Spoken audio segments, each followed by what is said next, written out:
Hello, everyone. Welcome to Powwow Spanish Lessons. In today's lesson, we're going to continue learning about the suffix ero, and this is part 3 of 4. Now, if you haven't already watched the previous videos, be sure to watch parts 1 through 2 about ero so that you can get the full understanding of this.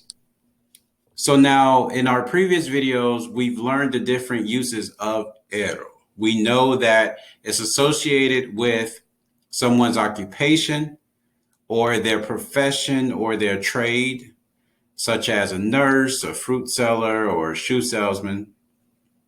And we've also learned that it serves as a function for something. So, for example, you have the sombrero, that the hat that keeps you from the shade. Or you have the mosquitero, which is the net that protects you from the mosquitoes. And in this particular lesson, part 3, we're going to learn about ero for the meanings of different types of trees.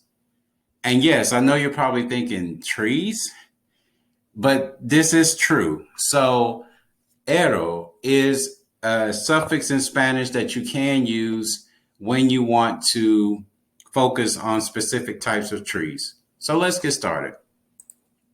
Okay, first we have here tomatoes. In Spanish, the word for tomato is tomate. And here we have ero. Now in this case, you have tomate and you have ero. You put that together. Remember, you chop off the vowel. So you chop off that E and you get tomatero, which is tomato tree. You have tomatero. So all they did was take the tomate, chop off the E, and add ero, and you have tomatero. So now when you see this word tomatero, you know that it's the tomato tree. So you have, it's a compound word essentially because you have tomate, which is tomato, and then you have the suffix ero, which will denote tree. Let's continue. Okay, in this particular screen, you have limón. The word for lemon in Spanish is limón, and the word for lemon tree in Spanish is limonero. So again, you just simply take limón and add ero, and you get limonero. And this is how you would say lemon tree in Spanish. Next, we have coconut. So here, the word for coconut in Spanish is coco, which may be very familiar to you. And then we have ero.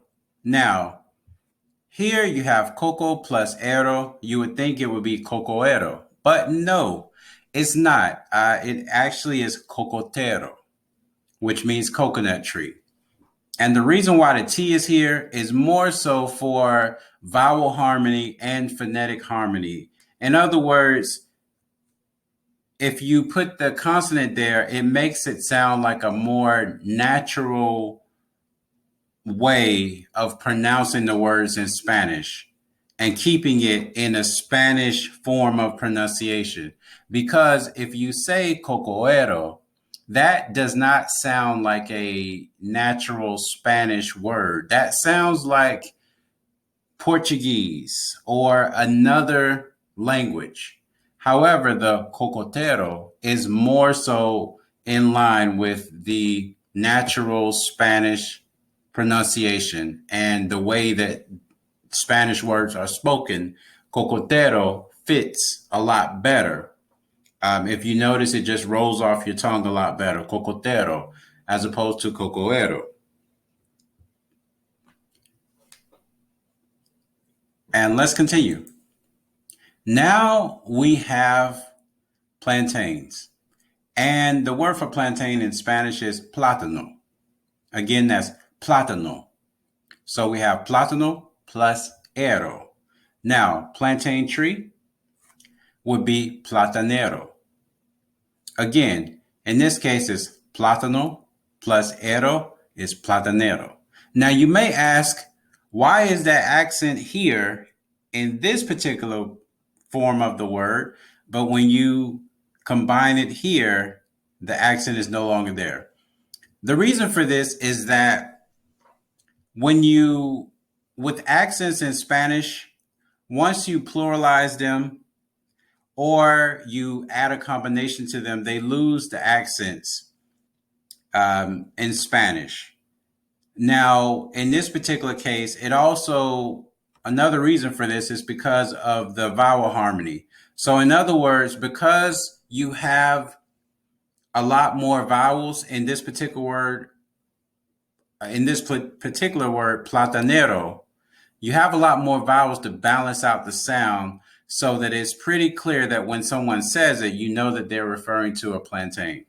Versus here you have plátano, and you have plátano in here does not have enough vowels to keep it clearly articulated enough to where when someone says it, you know what they're talking about. So as a result, you have to put an accent here so that someone knows that when they pronounce it a certain way, you know that they're talking about the plantain. So plátano, and then you have platanero. So it really goes into vowel harmony. But one of the rules in Spanish is that when you have an accented word, the accents on the words are only in the singular forms and not in the plural forms, or the combined forms when you add other words or other suffixes to it. All right. Well, that concludes our lesson for today. I hope you enjoyed it, and I hope it was easy enough for you to understand it. If you have any questions, feel free to send me an email to itsapowwow@gmail.com. And I'll be glad to take your questions and feature them in our upcoming videos. Thank you and have a good day. And don't forget to like, comment, share, and subscribe. And join our mailing list too. The link is in the description. Bye.